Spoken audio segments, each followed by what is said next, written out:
예, 국민의힘 예산결산위원 최형두입니다.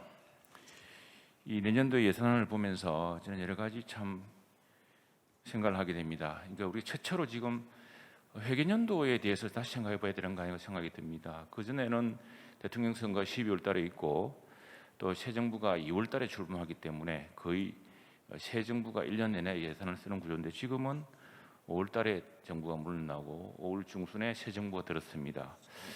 때문에 앞으로는 국회가 이 예산의 문제에 대해서 좀 더 철저하게 더 입김을 높여야겠다. 그렇지 않고서는 중간에 정부의 중간마다 예산이 회계연도 중간에 편성되는 이상한 사태가 생기고 특히 이 마지막 정부 임기가 절반도 남지 않은 정부가 국정을 책임지겠다며 무리한 예산을 투입하는 사태가 생기겠다라는 걱정이 됩니다. 더욱이 지금 보면은 문재인 정부 기간 중에 총지출이 대폭 증가해서 재정 수준이 지속적으로 적자 수준을 보였습니다. 국가 채무 역시 크게 증가했습니다. 저희가 반드시 지금 현 정부를 비난하는 것이 아니라 어느 정부든 간에 한 정부가 단기간 내에 이렇게 많은 국가 채무를 늘려도 되느냐? 우리가 그 국가 채무를 부담하고 그 미래 세대가 그 지속 가능하게 관리할 수 있느냐라는 그런 근본적인 문제를 생각해야 될 시점이라고 생각합니다. 따라서 그 정부도 우리가 정부에게 그동안 예산을 맡긴 이유는 정부는 여야의 정쟁에서 벗어나서 재정 준칙에 따라서 이 재정의 곳간을 지키고 재정의 원칙을 유지해 줄 것으로 기대했는데 이 정부 들어서 과연 이 정부가 그랬는지 부총리가 여당의 말 한마디에 목숨을 걸어야 되는 그런 상황에서 과연 정부는 그런 재정 준칙을 지킬 수 있었는지 의구심이 됩니다. 아마 이런 사태가 또다시 반복된다면은 우리는 정부의 그 재정 준칙 준수 능력을 의심할 수밖에 없고 그럴 경우에 국회 예산정책처가 이제 엄격한 준칙에 따라서 국회가 기준을 정해야 되겠다라는 생각이 듭니다. 그래서 이번 정부를 볼 때 이게 특히 이제 뭐 의장님 또 우리 예결위원장 말씀하셨지만 국가 채무가 2022년도 예산안에 따르면은 2021년 본예산 기준 956조에서 이제는 1068조로 증가합니다. 최초로 국가 채무가 1000조 원을 돌파합니다. GDP 대비 50%를 초과할 예정입니다. 많은 여당 의원님들은 이 정도면 우리가 지속 가능하다고 하지만 그러나 정부의 중기 추계를 보더라도 GDP 대비 GDP 대비 채무 예상 비율이 2026년이 되면은 69.7%라고 합니다. 70%에 근접하게 됩니다. 이건 2012년 2배 가량 해당됩니다. 그럼 국제 기준으로 적은 것이냐? 그렇지 않습니다. 우리가 재정에서 좀 원칙으로 삼아야 될 나라들, 미국은 뭐 크기가 다르니까 그렇지만 독일 정도일 텐데 독일의 경우는 2026년이 되면은 70% 낮아집니다. 대부분의 나라들이 위기 때는 재정을 늘렸지만 그 다음엔 재정을 긴축해서 재정의 기조를 유지해 왔는데 우리처럼 급속한 고령화에 저출산 이런 상황에서 국가 재정에서는 조금 더 긴축적인 게 있어야겠다. 우리가 석유도 없고 자원도 없는 나라에서 더구나 어떻게 보자면 반도에 둘러싸인 이 나라에서 개방 경제에서 유지하려면 우리 재정 건전성이야말로 가장 중요하다고 생각합니다. 현 정부는 이전 정부와 비교하면 총지출이 증가율이 2배 이상 증가했습니다. 국가 채무 증가율은 1.8배였습니다. 이 원칙 우리가 여야를 떠나서 앞으로는 다시는 이렇게 하지 말자. 국가의 재정 준칙을 지켜야지만이 우리가 지속 가능한 발전, 지속 가능한 재정을 물려줄 수 있다는 것을 염두에 둬야겠습니다. 지금 문재인 정부 기간 국가 채무 규모를 꾸준히 늘렸기 때문에 국가 재정 운영 계획상 향후 2025년까지는 국가 채무가 지속적으로 증가할 수밖에 없습니다. 지난 10월 12일 날 IMF가 발표한 자료에 따르면은 우리나라의 2012년, 2026년 일반 정부 채무율 증가율은 90%입니다. 거의 2배로 늘어날 것으로 전망됩니다. 같은 기간 일본은 10.3%, 미국은 53%, 프랑스는 27%입니다. 지금 선진국과 비교해봐도 굉장히 위태로운 속도로 증가하고 있다고 생각합니다. 그리고 또 하나 우리는 재정에 이런 한정된 재정을 가지고 확장 재정을 쓰더라도 예산을 얼마나 적시에 그리고 적소에 배분하느냐가 굉장히 중요할 것 같습니다. 지난해 이맘때를 돌이켜 봅니다. 지난해 이맘때 우리 당은 특히 저는 백신 조기 구매를 그렇게 강조했습니다. 우리 당 보건복지위원도 강조를 했습니다. 그런데 현 정부 여당은 K방역, 치료제, 백신 3박자라고 그랬습니다. 백신은 천천히 해야 된다고 그랬습니다. 그래서 2021년 예산에는 백신 구매 예산이 없었습니다. 그 예산을 넣자고 그렇게 아우성친 게 저희 당입니다. 그래가지고 추경하고 하면서 간신히 이제 넣었습니다. 백신에 관해서는 이것이 구매가 늦어짐으로써 상당한 국민적 고통이 희생되었고 또 백신 그 구매 비용도 증가했지만 저희들은 백신 구매에 관한 것이라면 어떤 예산 지출도 더 따지지 않았습니다. 그만큼 백신이 중요했기 때문입니다. 그래서 지금 미사역으로 엄청난 재정을 이름만 바꿔서 한 게 중요한 게 아니고 국가 재정 긴축 기조의 재정의 이런 준칙을 지키면서 한 정부가 지나치게 많은 재정을 축내서는 안 된다. 그리고 모든 정부는 재정의 여력을 확보해야 된다라는 원칙을 다시 한번 생각하게 되는 기간이었다고 생각을 합니다. 그리고 예컨대 이런 겁니다. 저희들 지난해에 이렇게 큰 예산을 편성하고도 117조의 추경을 짰습니다. 2021년에 작년에 4차례, 올해 2차례입니다. 그런데 117조 백신 관련해서 이야기해 보겠습니다. 특히나 우리가 지난 4차인가의 3차에서는 전 국민한테 88% 국민한테 25만 원씩 나눠주려고 11조를 썼습니다. 국방 예산도 깎았습니다. 그런데 정작 코로나 행정명령으로 피해를 입은 소상공인한테는 1조 원도 안 줬습니다. 이것이 제대로 된 재정 원칙이냐? 국가의 행정명령을 제대로 따르고 묵묵히 그 거리두기 피해를 감수한 소상공인한테는 제대로 보상해 줬느냐? 두텁고 정말 실속 있게 해줬느냐? 무슨 정책의 기준을 어떻게 가져가야 될 것인가를 잘 따져봐야 될 것 같습니다.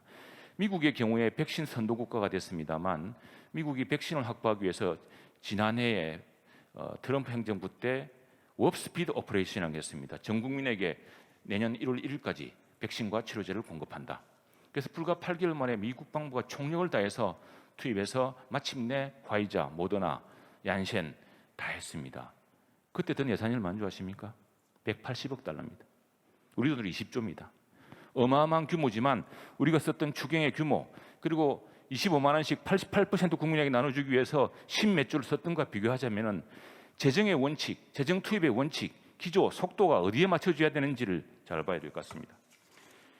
지금 엄청난 예산을 뉴딜에 묻고 있습니다. 뉴딜 예산 분석 하나 해보면 아시겠지만 새로운 거 하나도 없는 겁니다. 뉴딜이 아니라 올더딜입니다.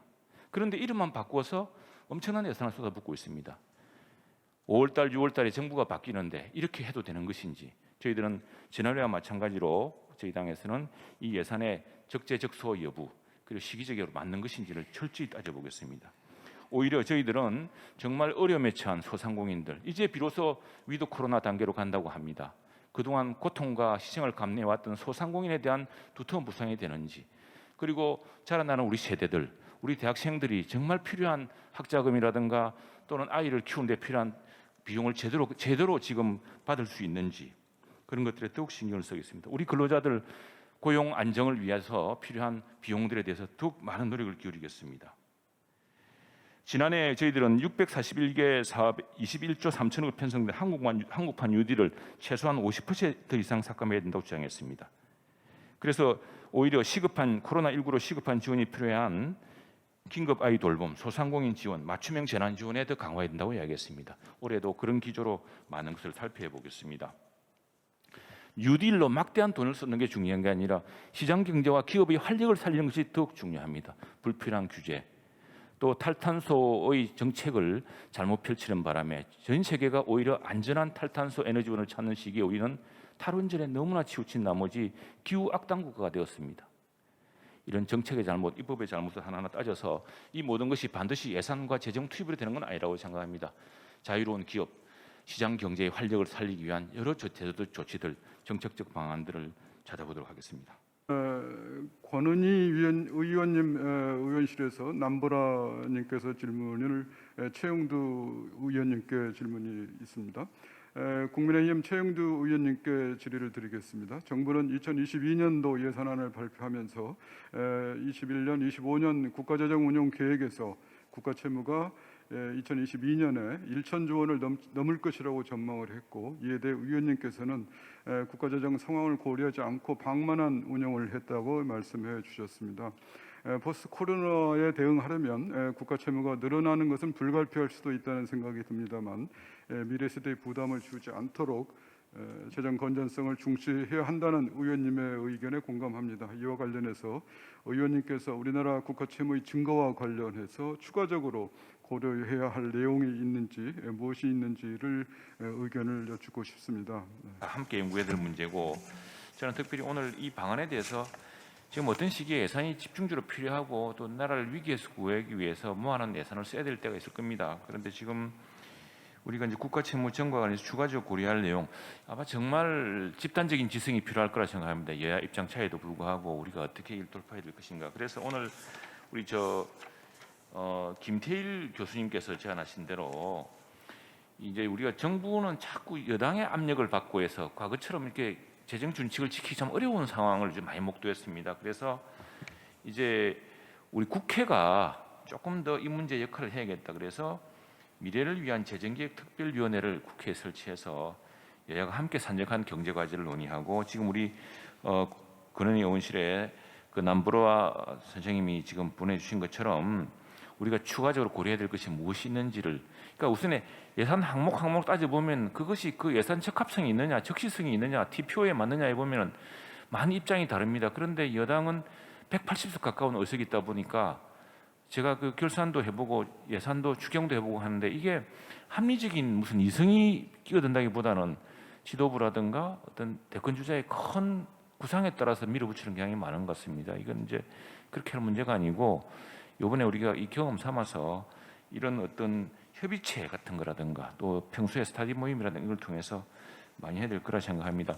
오늘 기축통화, 비기축통화에 대한 이 차이 같은 것도 많이 우리가 알게 되었고, 통상 알고 있던 우리 예산에 대한 일반적인 상식, 예산이 확장되면은 세수가 늘어났기 때문에 다시 선순환이 일어날 것이다. 그게 그렇지 않을 수도 있다라는 이런 것도 오늘 김소영 교수님을 통해서 듣기도 했기 때문에 이제 여야가 좀 우리가 또 국회 여러 정당이 지혜를 좀 모아야 된다 생각합니다. 그래서 뭐 제가 그 우리 남 선생님한테 크게 제가 딱히 딱 답변 드릴 수는 없는 거 없고, 재정 건전성을 위해서 이런 국회 차원에서 우리 정당과 또 의원과 보좌진들이 좀 지혜를 모으자라는 예를 거꾸로 드리고 싶습니다. 그런데 미국 같은 경우에는 항목을 하나 늘리면은 항목을 하나 뺍니다. 그래서 인앤아웃을 정해서 전체 거를 넣지 않죠. 미국은 대통령제임에도 불구하고 예산 편성권이 의회에 있습니다. 그만큼 또 의회는 예산에 대한 편성에서 책임을 뚜렷히 하고 정부는 그 예산의 효율성을 또 따지는 또 그런 밸런스가 또 있는데, 우리도 이 분야에서 이제 새로운 좀 시스템을 좀 생각해야 되지 않을까. 그만큼 이제 우리 국회 보좌진과 우리 국회의원과 정부가 또 국회 사무처 예산정책처의 많은 분들이 정말 집중하고 같이 토의를 많이 해야 될 것 같습니다. 감사합니다.